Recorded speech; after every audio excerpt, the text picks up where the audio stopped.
Oh, there's a lot I got to say, but I got to explain something. So me and Lisa Belter are working on a show called Shift Your Narrative. And I finally figured something else out in my Corel video. It's a nice little program I use for making videos. And I got to say that, I'm not that proficient, but I sort of do what I do to get what I do done. But I find I'm not like a professional who sort of like just keeps getting better at his craft and getting better at his software. I haven't fully mastered Corel Video, but they're adding stuff in. There's just buttons there that I didn't know what they do.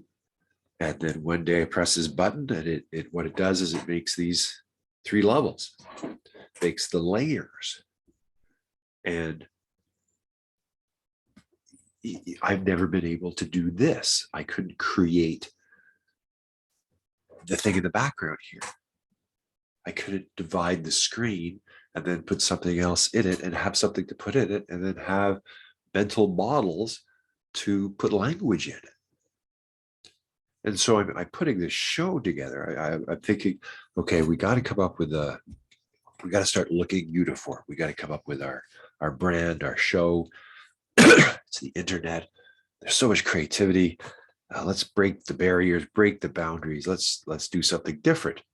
And here I'm just playing, because you're just playing. I didn't come up with this idea, but all of a sudden I'm sort of playing, and boom, ba-doo, this comes in, and I go, okay, I'm going to do this. And I could have chosen 3 different backgrounds, but the words shift narrative. That's a title. But then when you put it on levels, shift your narrative.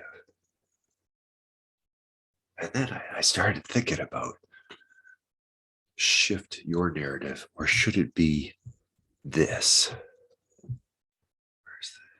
Should it be this? Shift the narrative. Because your implies something about shift your narrative. So we're a show about shifting narratives.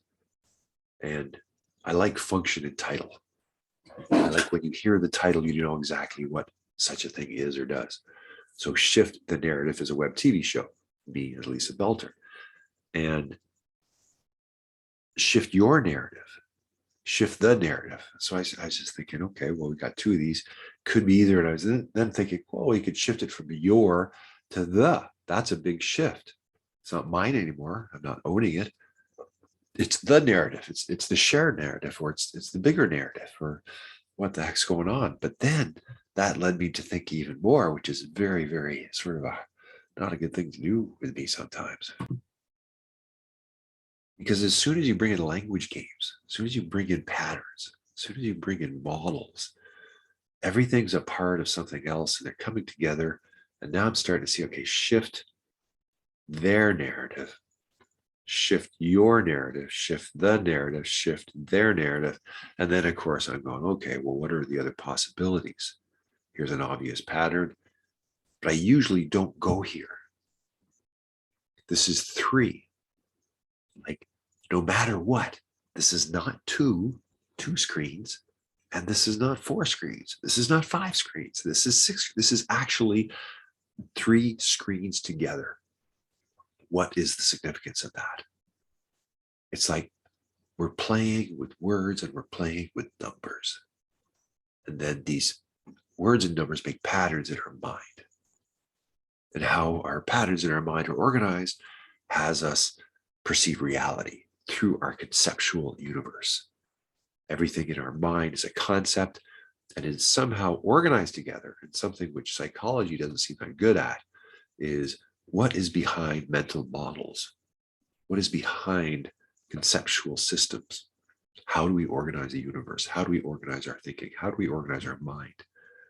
And how does consciousness work? Does consciousness flow through the mind? It's not something I've really seen that often. Consciousness flowing through the mind, or does consciousness reside within you? So there's these stories about these words and numbers, That is basically how humans interact. So here, we're trying to figure out what are all the possible patterns that we're playing with? How are they organized? And then how do these patterns work in our mind in order to interact with our feelings, our physical actions, our spirit, and our soul? So, what is mind? I see myself as a bit of a wizard, and I play with these things. And Lisa is I'm not even going to begin to try to explain, Lisa. I just want to finish this little thing I'm going through because that's a whole other ball of wax.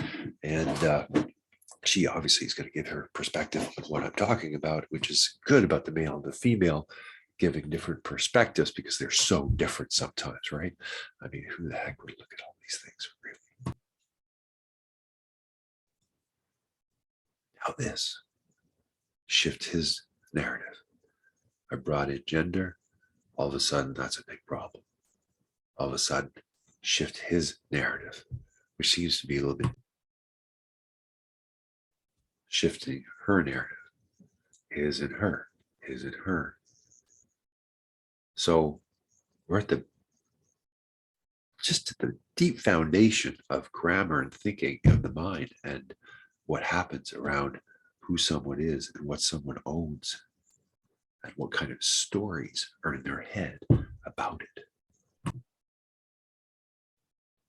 Then I did this one, and then shift hers narrative, shift hers, shift hers, shift hers, shift hers, shift hers. And something started going off around, okay, well, I made a mistake or this doesn't fit, not in the pattern. What do I do? And of course, another pattern came. And we went to the other level, the higher level, and changed the word. Lift the narrative. Lift the narrative. All of a sudden, the whole narrative is completely changed. It is lifting. Where is it lifting to? Obviously, a higher level. And what is this higher level?